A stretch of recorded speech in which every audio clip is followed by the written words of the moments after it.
I'm asking God to help me dig deep for forgiveness, but I'm documenting this for, I don't know what's going to come out, so I don't know if it'll be for other women, but it's for myself, and to keep healing my my mother-father wounds. This is more like father related.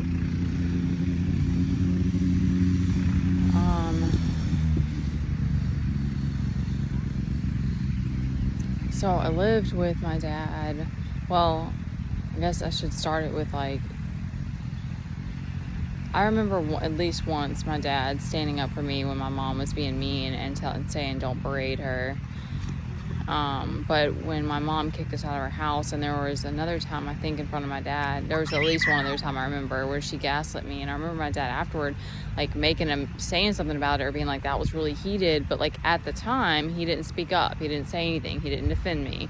When we got together with John's family, that did have that had kind of an aggressive onset to, or how would you say that? We came at them aggressively, or kind of on the defensive, but regardless, my dad didn't say anything during that intervention, that it kind of wasn't an intervention, that meeting.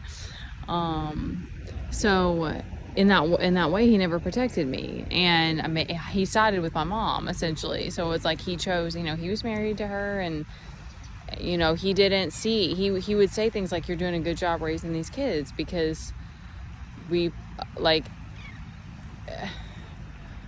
anyway, but my dad was never there. He was always working weekends, he'd be doing yard work, he wasn't around, and he would drink at night and watch TV, and he just didn't spend time with us, and that was probably how he was raised. And when we were little, he used to take us out on the boat, and he would drink then, but he did take us to do that. We would play together, we would go meet up with other people. Sometimes we had some friends that had a place around the bay, and so when my mom kicked us out, I lived with my dad for a year and a half, or no, 2 years, and he would call and check on the way home sometimes, see if we needed stuff. He's always been friendly and cordial, and he was, in a lot of ways, was easy to live with. But he drinks at night, and it was but he gets loses body control, and it's just it's scary. And I was I don't want to be that. This isn't cool. This isn't a healthy environment for my kid to be in. A lot of the times I started putting Teddy in bed before he would come home, because I used to lay with Teddy before he went to sleep anyway, so we'd do bath time and bedtime, and we would just stay in his room. But it was that's what it was I felt so unsafe, and it was that's one of the things that I'm gonna have to work through healing, because that's one of my relationships to what it's with men, is that they're dangerous. That's what, instead of it being a man I felt sick, because my dad couldn't protect us when he was drunk, passed out. We've never had, knock on wood, anything crazy there, but he wasn't there to protect us. So and he has done more than his part in this life for being a provider, and he always says how he loves work, and he was blessed to be able to do what he loves and stuff. But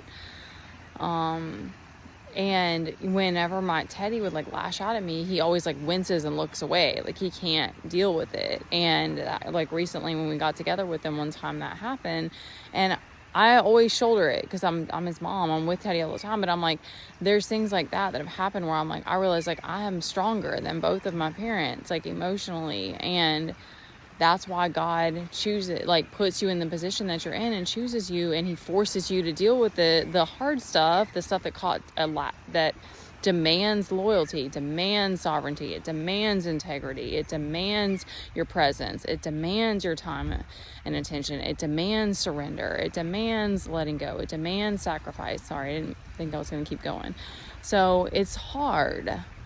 Not every single moment of the day you get beautiful things, I'm standing out here and it's peaceful, and then I almost have to be at the water feels like it's not every day, but it's so crazy because then it's like I'm holding so much emotionally, and I'm like, and I have to keep crying, moving through it, letting it go, like asking God for help, like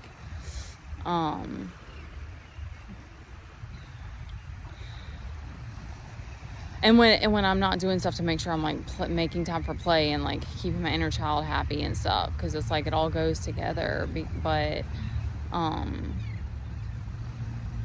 it's just sad going through this, and like the things I trust that my I don't want to bring stuff in that it's not necessary. It's just sad seeing the things that I have with men. It's just made me lose respect for men, like totally. And I know that men are taught all this stuff about just being a provider. Like that's the role that they saw their dad probably, and that's what they grew up with, or chasing all these other things that aren't just filling your void that's shallow. And so for me, I'm like, okay, no, you don't sit with your pain, your emotions. Like we don't have anything to talk about. Like, and I know that sounds so mean, but it's like, if you can't like meet me there, and you can't, and my truth is too overbearing for you, it's too intense, it's too scary or something, it's like, okay, well, I don't know what we're gonna, like, we don't have, like, we're not vibing on the same level. And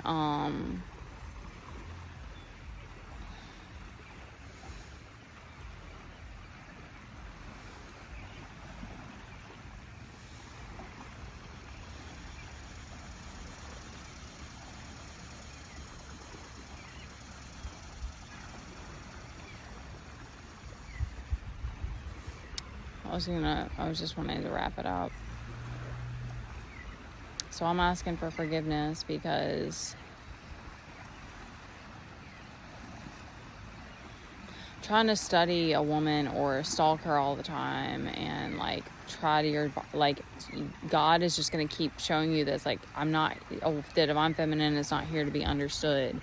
Like, you asked for a mysterious woman or whatever you wanted, and then you get mad because you can't understand her. It's like, I don't know, there's that one guy who is in a union, and he talks about the different complexities, and he talks about that with men, how ironic it is, because it's like, I'm not here to be, your mind isn't going to fully understand it, because it's like, that takes away from the just being, you can't, that's the point, you're blocking the presence, the connection that we could have just being together. Your heart's closed, it's not open.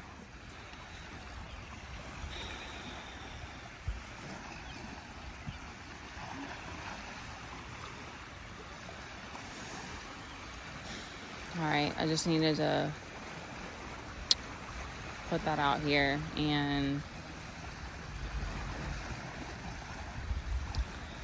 try to come back to play, because it's definitely been way too heavy and too serious. So I know that's another way that we can kind of find some common ground sometimes.